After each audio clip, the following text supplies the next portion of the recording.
Good evening and good afternoon. My name is Aurélien Orange from the Corax Foundation. Together with my colleague Miss Urbanova, we'll be having the first match of two teams who are starting the Inter-University Law Debate Tournament 2026, 9th edition. We have the University of Maryland in Baltimore and we have the IULM University of Milan in Milano. So welcome both of you, and I give the floor now to my colleague Miss Urbanova.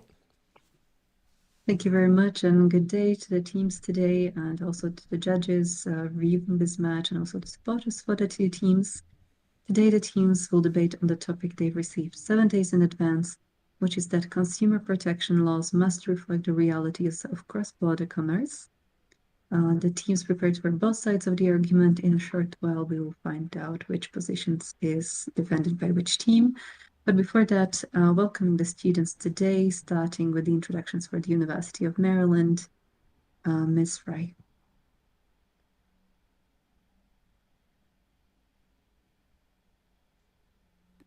Hello, my name is Abby Fry. I'm representing the University of Maryland Francis King Carey School of Law here in Baltimore, Maryland, and I will be one of the rebuttal speakers. Nice to meet and see everyone today.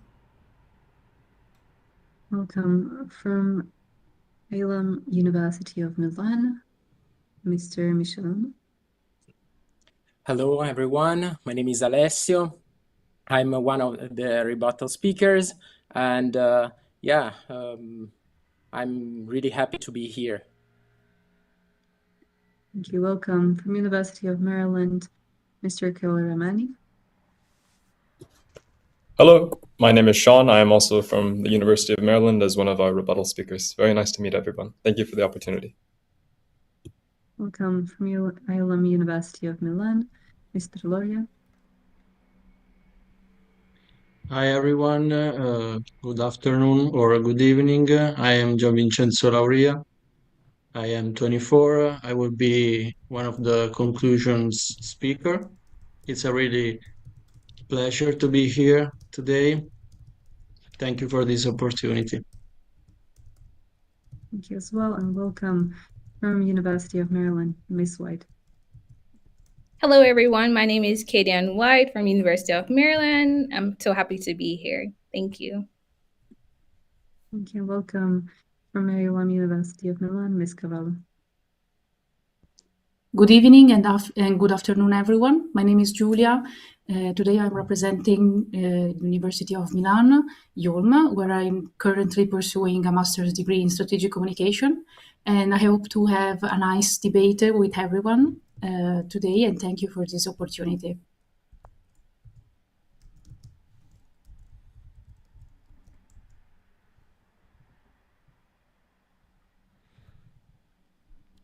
So, Mr. Bonova, your mic is off, but you shared for the allocation. Yes, indeed. I was going to say that, as always, we have 4 positions open for the allocation of positions, 2 for each team in favor or against. And for today's debate,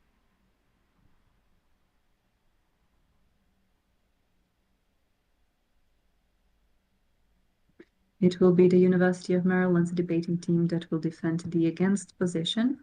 Thus, it will be the IULM University of Milan that will be defending in favor position that consumer protection laws must reflect the realities of cross-border commerce. We'll also then be starting with the University of Milan for the in favor position. You now have 5 minutes to finalize your preparations. Feel free to close your cameras.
Thank you, everyone. Your time for final preparation has now concluded. We'll be starting by hearing the opening statements by the team in favor, University of Milan. You have 4 minutes. Okay. Can I start? Yes. So Okay. thank you. So my speech will start in 3, 2, 1. Honorable judges and fellow debaters, the root of this debate is one decisive question. Is the law static or does it evolve? It cannot be ignored that an ethical stance is required to answer this question. We argue that law is not a fossilized set of rules, but rather a living system that must adapt to societal transformations and realities. And today's reality is that we live in a globalized economy where markets have transcended national borders. But the same thing cannot be said for citizens' protection. This gap creates a structural tension where the global market reigns supreme and cannot coexist with the vulnerability of the local consumer. In fact, in this environment, the consumer is passively enduring information asymmetries, power imbalances, and legal complexity. And this is why we need consumer protection laws that evolve to meet changing needs. To start our reasoning, we need to clarify some things. First of all, the WTO and the OECD define cross-border commerce as a transaction between residents and non-residents. And this definition is very useful for us because it establishes that the phenomenon is global and systemic. Secondly, consumer protection laws are mandatory rules designed specifically to correct structural imbalances.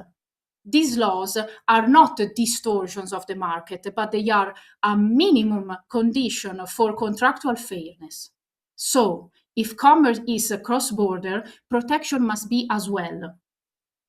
This principle is already embodied by the Rome I regulation, which ensures that consumers cannot be deprived of the protections guaranteed by their country of residence.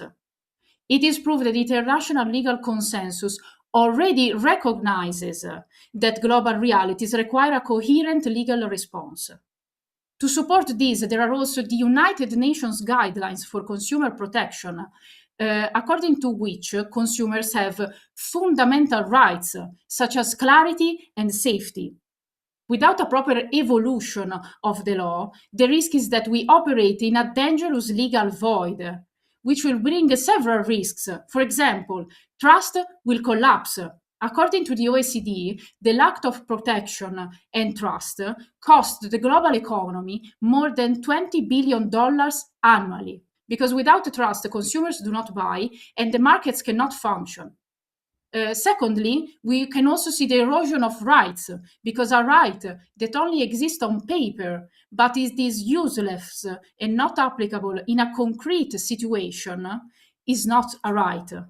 And finally, we also will be seeing safety issues, because without minimum standards, unsafe products such as defective batteries or toxic materials will circulate freely. So, what do we want to prioritize? Corporate profit or citizen protection? Our team does not diminish the importance of markets, but markets exist to serve society, not to replace them. Thank you very much for listening.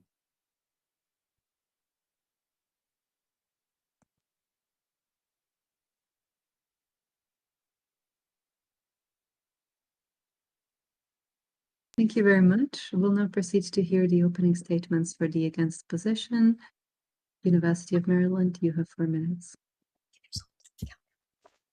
Okay, I'm going to start in 3, 2, 1. To reflect realities, to embody or faithfully represent the actual material conditions that exist in the world today.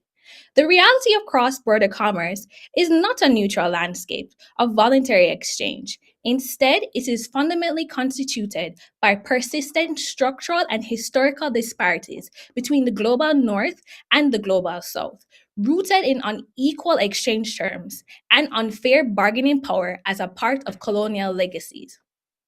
To require consumer protection laws to reflect this reality is to institutionalize and legitimize an exploitive global economic order.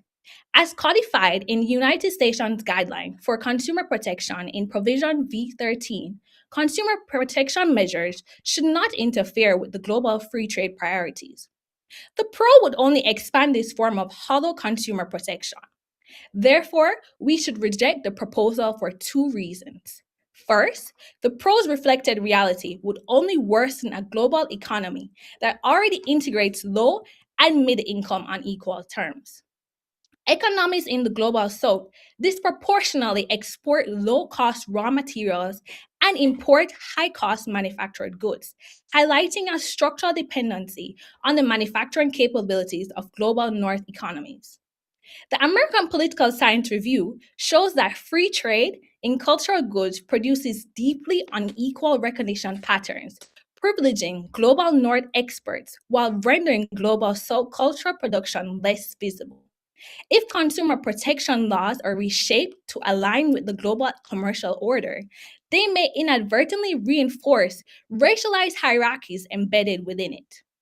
The Agreement on Trade Aspects of Intellectual Property Rights, TRIPS, under the World Trade Organization reinforces this notion.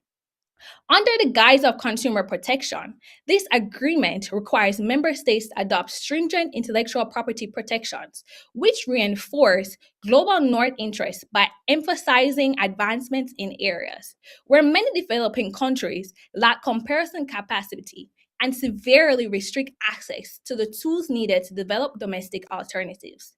The agreement burdens member nations in the global south with massive costs. Designing consumer protection laws in deference to the global reality of cross-border commerce would institutionalize the very disparities such laws ought to mitigate. Second, we contend that consumer protection laws should operate as transformative instruments to correct the inequitable realities of global trade.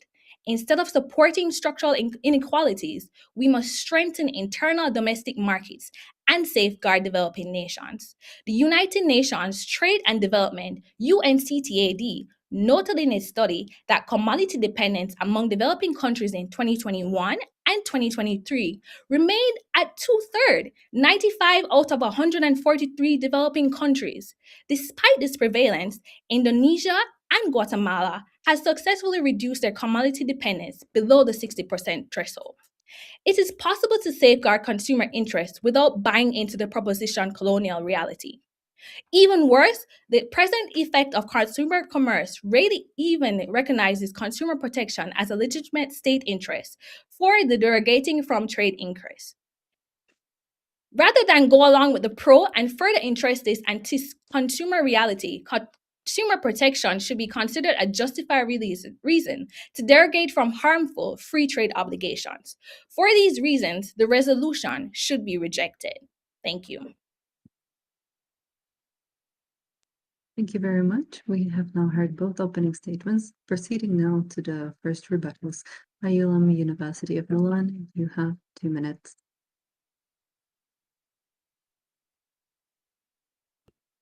Okay, can you hear me? Yes. Okay, perfect. Okay, my speech will start in 3, 2, 1. Honorable judges, the opposition teams wants you to believe that integrating consumer protection into cross-border trade means less freedom. Today, we will show you that this means making the global market finally credible. Let us begin with the sovereignty. By definition, a state is not truly sovereign if it cannot protect its citizens when they purchase beyond its borders. Today, we have agreements such as the Mercosur on instruments like the Protocol of Santa Maria. There are very hot topics today that demonstrates that legal cooperation creates a real shield for consumers. So coordinating rules does not mean losing controls. It means extending protection to where trade actually happens. Now let's look at the digital citizen. Today, a very important character. The UNCTAD reports on product safety shows that Internet of Things create a global risk. A defective device can spread across dozens of countries within days. So laws designed for an analog world are not longer sufficient. Without shared standards, a legal vacuum emerges, and in that vacuum, only the strongest actors wins.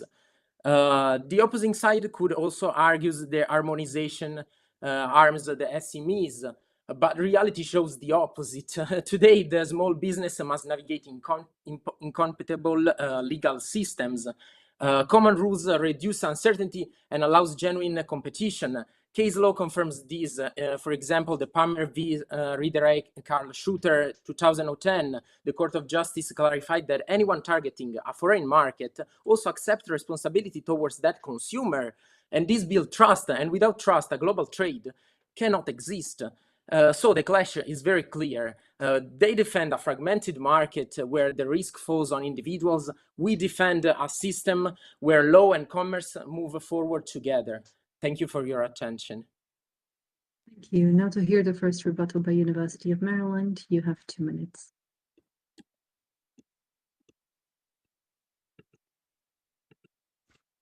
Judges, there are two things you need to focus on in today's debate. First, cross-border commerce is inherently unequal. If you affirm the resolution today, what that means is we're only going to further entrench those harms of neocolonialism and the disparity that the global South faces compared to the global North. First, we see that the international organizations, which would be facilitating a global coherence of consumer protection laws, such as the World Trade Organization and the UN, favor global North interests significantly more than global North interests. We see here in 2022 that when the United States was engaging in practices which inflated cotton prices for consumers within Brazil, we see that the World Trade Organization stated that America was doing wrong, but there was no enforcement mechanisms to actually correct this because the global North has so much more power within these international organizations. This is inherently unequal. We can see if there is a global coherence of these consumer protection laws, it's going to favor the global North, entrenching neocolonialism in today's debate.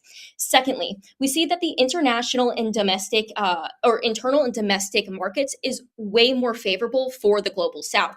We see in 2021 from Dunin Washitz that India decided to protect consumers' data by making sure that it was located locally within India, because when it left their borders, they had no control over what happened to the data, as most of these big tech companies had protections from international organizations because they were located within the global North.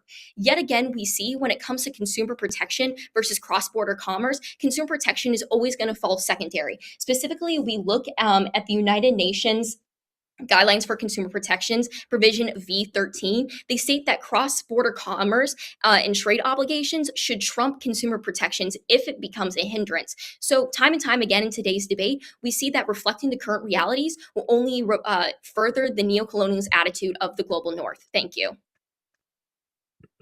Thank you. Passing the floor for in favor position, IULM University of Milan, you have 2 minutes.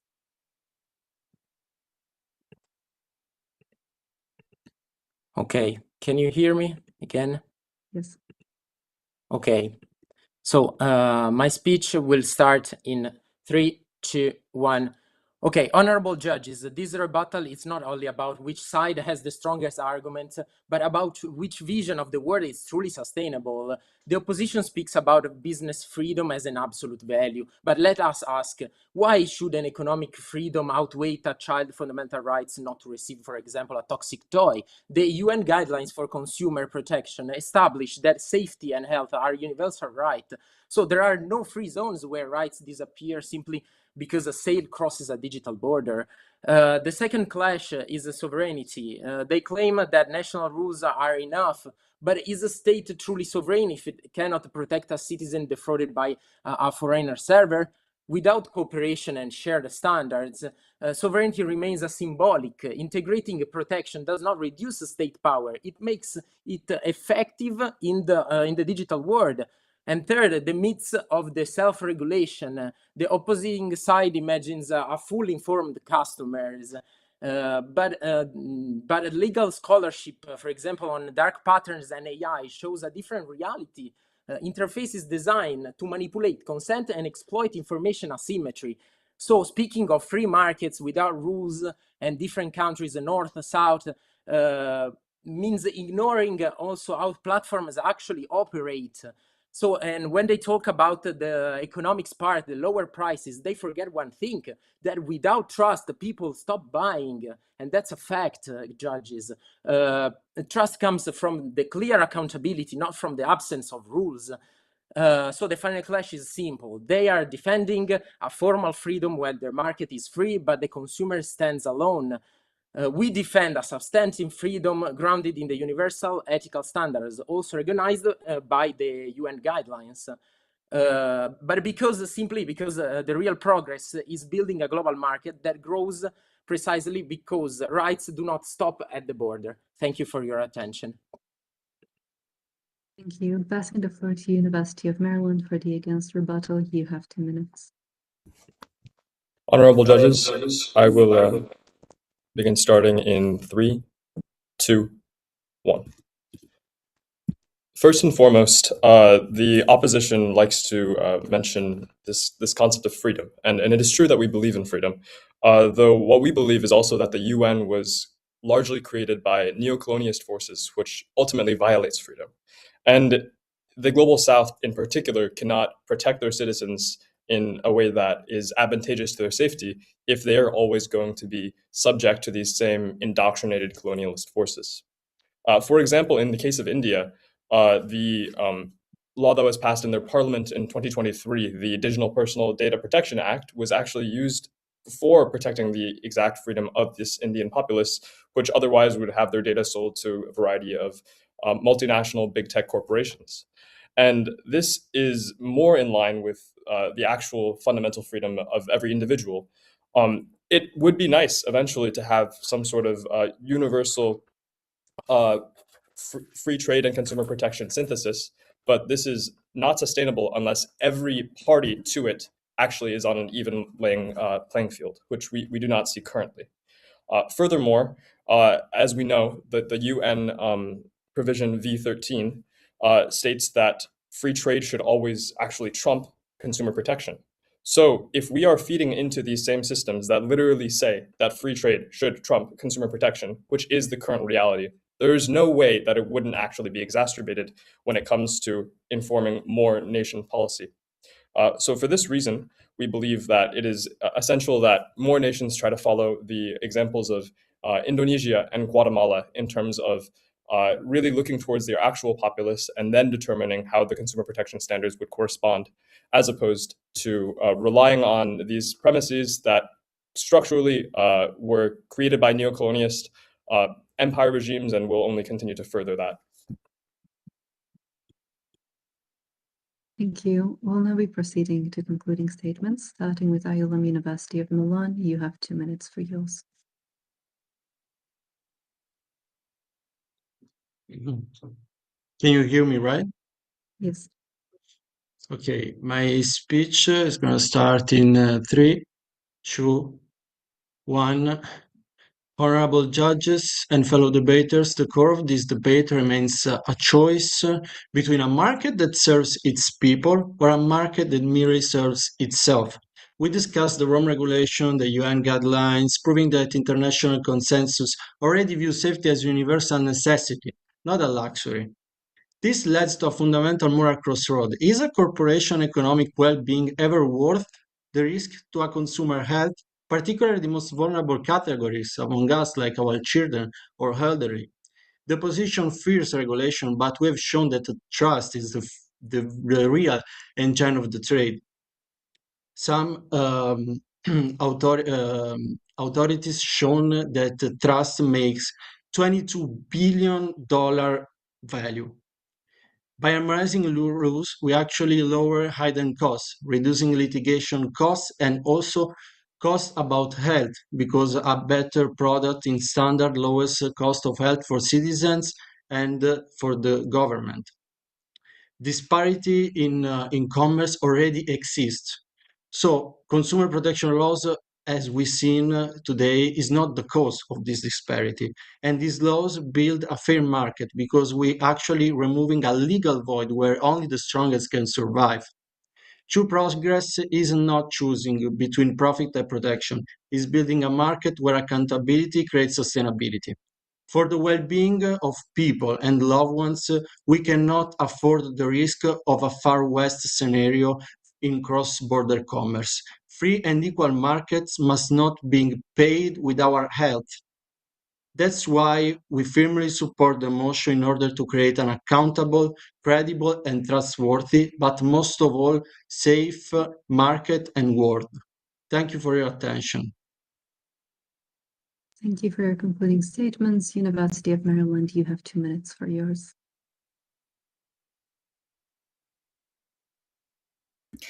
Judges, there are two main reasons why you must vote in the negation of today's debate. First, we go back that neocolonialism violates sovereignty. It makes it more difficult for countries to actually protect their citizens, which the affirmative states that is a main part of today's debate, is protecting consumers.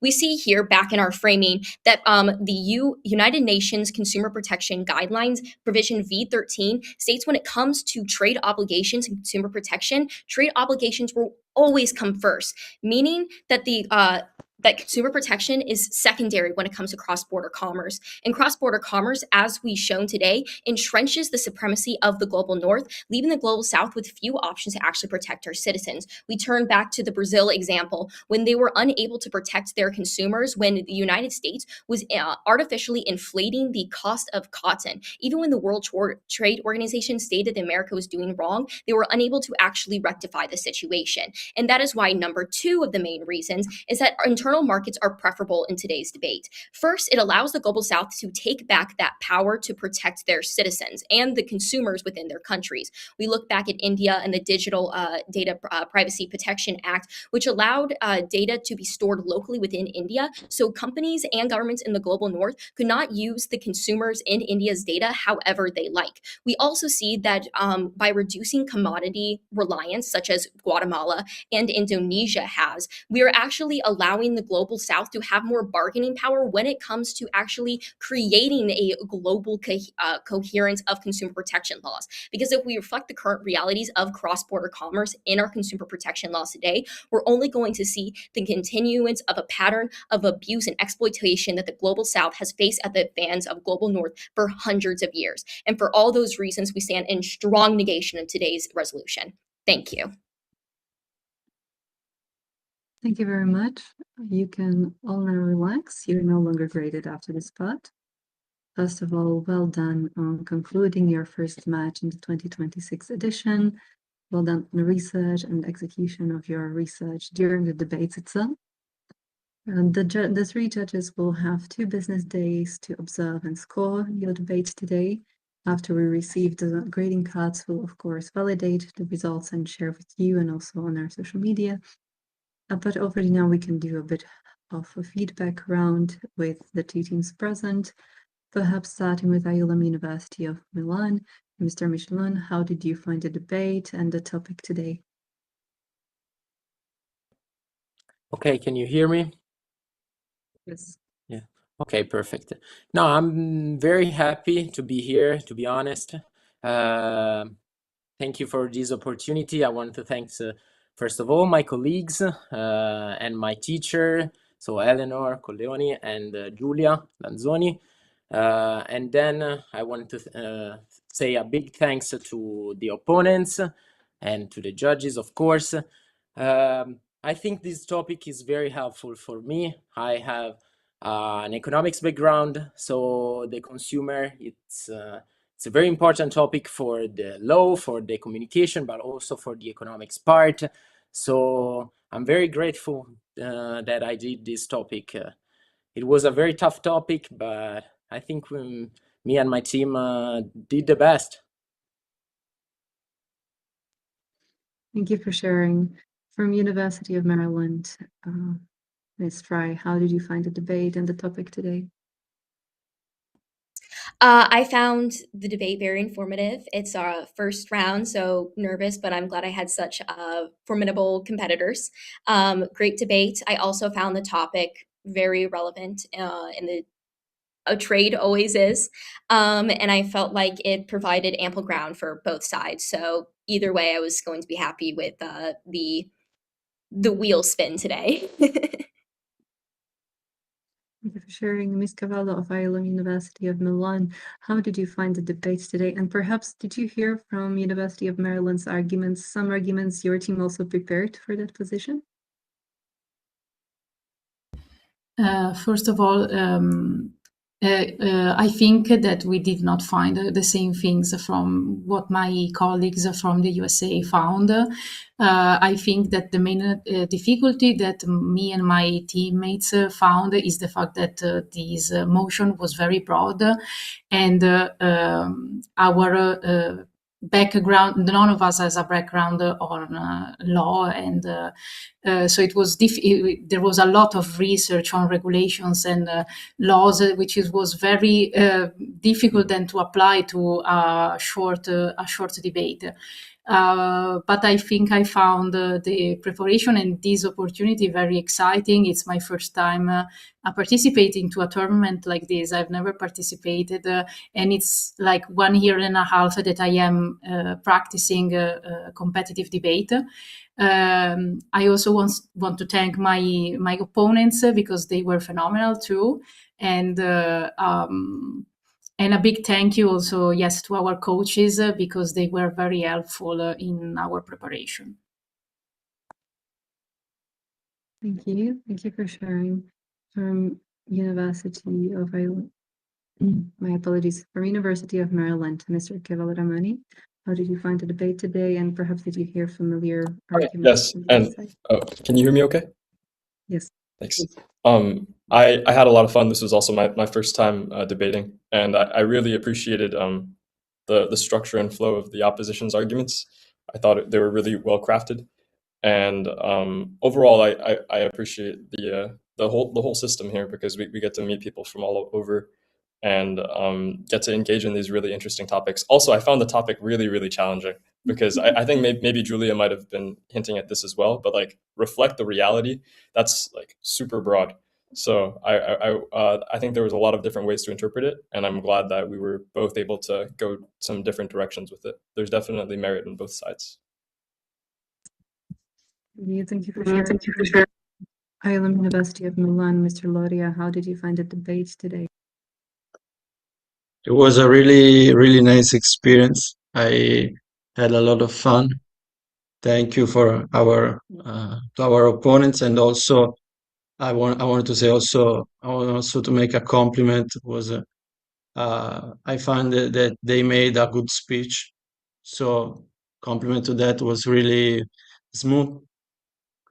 We searched a lot. We made a lot of research. It was really interesting to understand a bit this topic from two different black and white point of views. By extremes, as Kant used to do, this famous philosopher. So, like, it was a really interesting. It was a really interesting experience, and I'm thrilled to repeat this again. I'm practicing debate like Julia since 1 year, so I got a lot of room of improvement. Thank you again for this opportunity. Thank you to our coach Lanzoni, Colleoni, also Friel and Fazzi. They were really available. It is really nice to have this opportunity. Thank you again. Thank you for sharing. From University of Maryland, Ms. White, how did you find the debate today? I found the debate went well. I haven't debated before, so I felt that this experience was very enlightening for me. I appreciate my opponents being here. I believe that the argument that you guys made was very well researched. Also wanted to thank the judges for this thought-provoking question. I've never really thought about consumer protection law or the reality that we lived in. So I really appreciate this discussion. Thank you. Thank you for the participants today for sharing your feedback with each other. Also, just a short moment for the coaches to share their experience on the exchange of arguments today. Ms. Lanzani, Professor Cardani, how did you find the match? Shall I start? Julia? Yes. Well, overall, I found the tournament in general, the idea of debate, amazing for students and for like our society in general. So we live like in these times of polarization where everybody just yells at each other. And so doing more and more these types of debates is critical for students, right? To learn how to respect the opponents, to learn how to build actually arguments that are based on rational evaluations and not just what you feel. And so yes, it was very nice, and I'm very glad that I did that with my students, and I'm very proud of them, and also to all of you. You were all great to me, so thank you.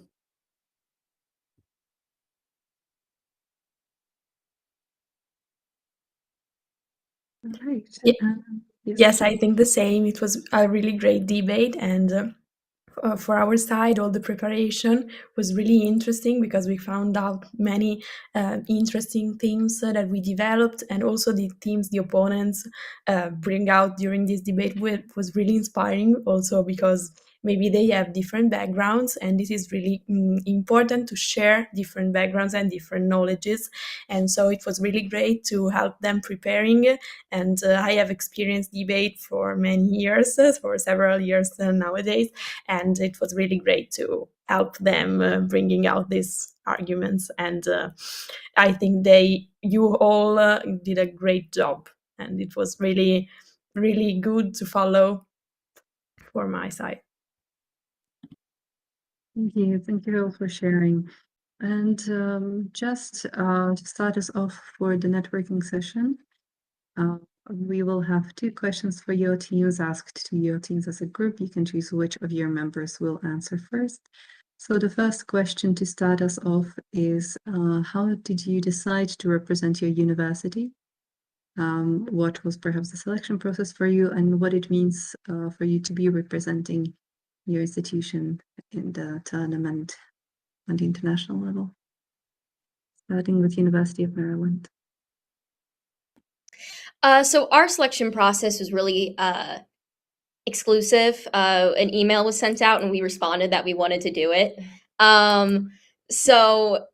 But I'm glad that the people who decided to join the team truly have a passion and interest in debating international law and engaging in argumentation and research. So I feel like that was actually a positive process, because people who truly wanted to do it did do it.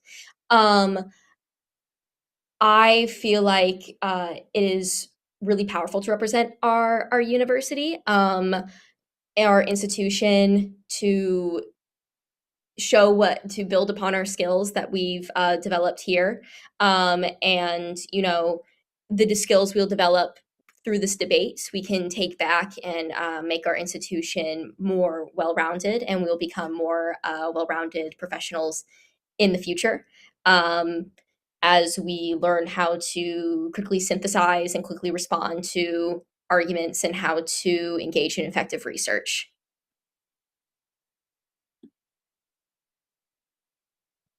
Your colleagues, perhaps also, if you want to add.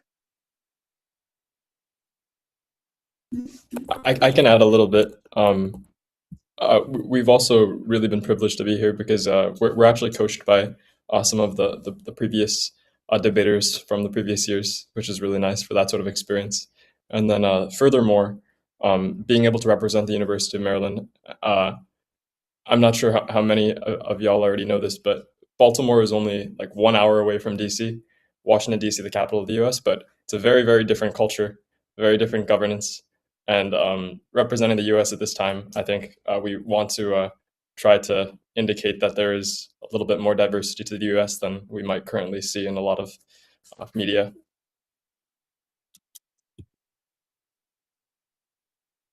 Thank you for your team for sharing. For the IULM University of Milan, the same question. How was the choice for yourselves and maybe for your team to participate, and how do you feel now representing your university on international stage?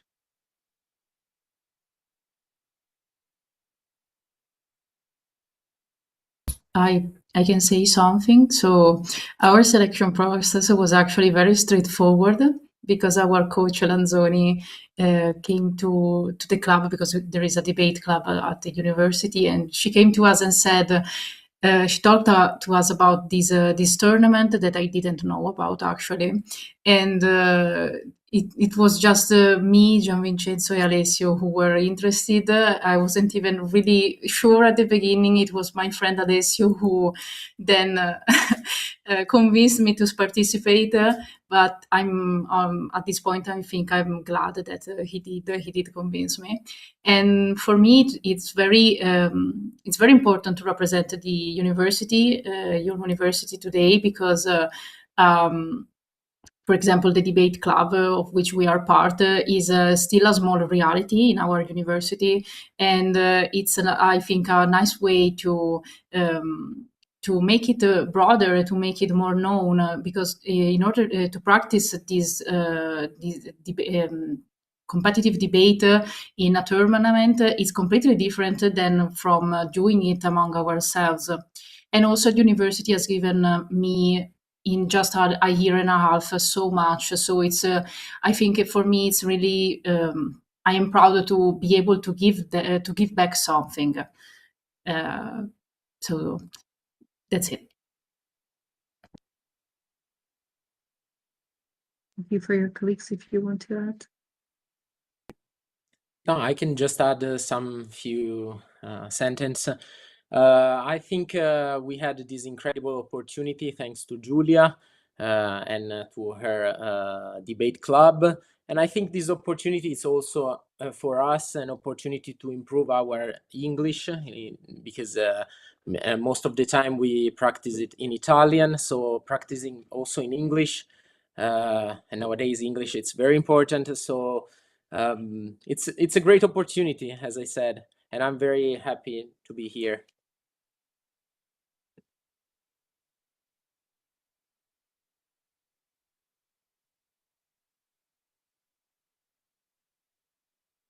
Great. Well, on that note, I'm passing to Professor Lavange to wrap us up for the cultural exchange part of the networking.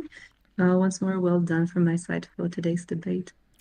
Yes, congratulations first, because it was your first match for the group phase, and of course you will have 2 other matches against 2 other teams in this group.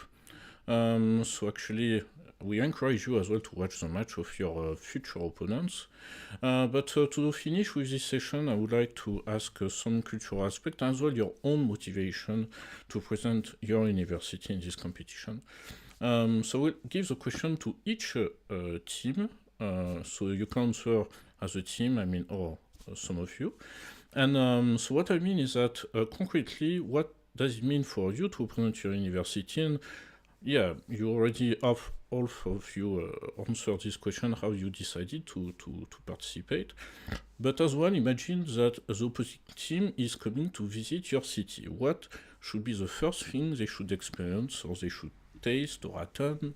So yeah, what you are very proud of in your city. So I would like to give the floor to the University of Maryland first. So yeah, how did you decide to participate, your motivation, and as well what to show to the students from Milan in case they come to Baltimore?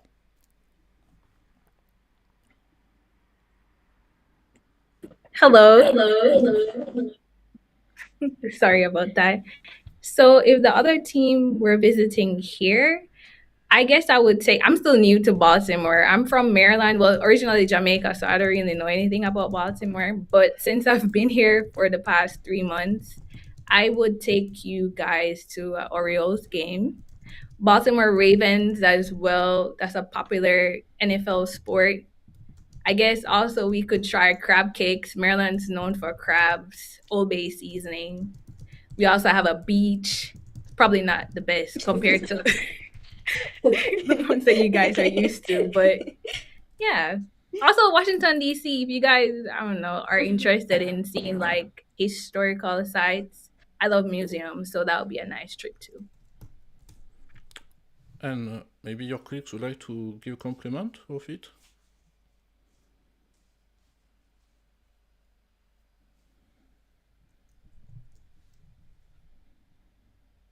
If you would like to expand more on some tips of where the Milan team should experience or partake in if they come to Baltimore.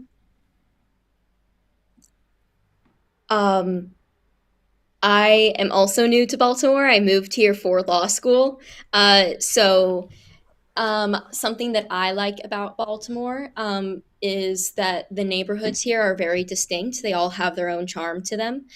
Some popular ones are Federal Hill and Fells Point. Fells Point is on the water in the harbor, and at night the lights turn on, and it's very pretty. That's something that I like. I also think that as I said, I'm new, but off topic, I guess I'll talk about something that where I'm from the Minneapolis St. Paul in the United States. So if you're ever in that area, there's a lot. It's known, the state is known as the state of 10,000 lakes. So if you like the water and fishing and boating, I would highly recommend there. And then I also decided to participate because I love debate. I'm very interested in international affairs. And yeah, so I thought this was a great opportunity. And this is also going back. I know one of the competitors said that it's a great opportunity to practice English. I appreciate you guys doing it. And I apologize that I don't speak Italian. And I will work on learning another language. Grazie. Is it grazie? I think it's grazie. Sorry. I tried my best. Yeah, it's okay. Sorry, I tried my best. Grazie. It's all right. We have the yeah. Also, has anybody heard of Edgar Allan Poe?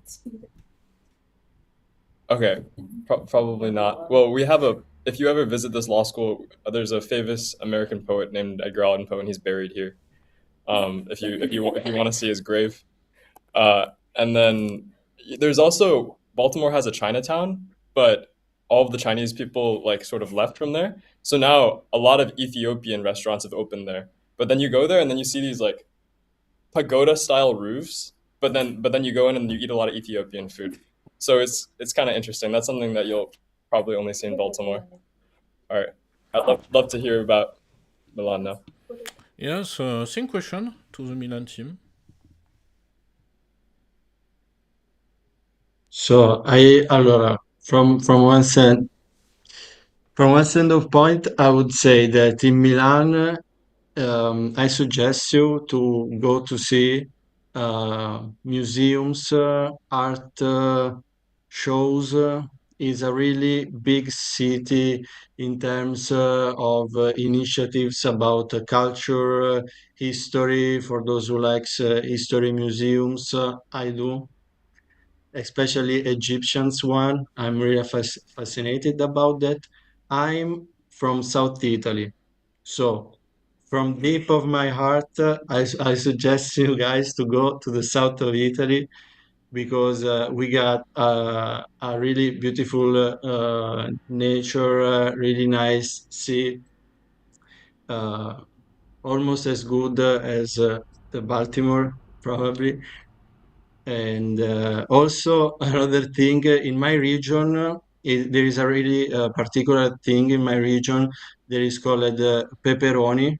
I know that in US pepperoni are this is meat, but actually in Italy it's just a kind of pepper. Is it came just from my region. It's like I really take. It's like 25 minutes where they came from in Italy are really famous, and it's a really typical traditional dish. So if Julia and Alessio wants to add something, they came from actually different parts of Italy. They both came from North Italy, so not from South, but Italy is a really, as US it is, like a really mosaic, and each region is different also from his history.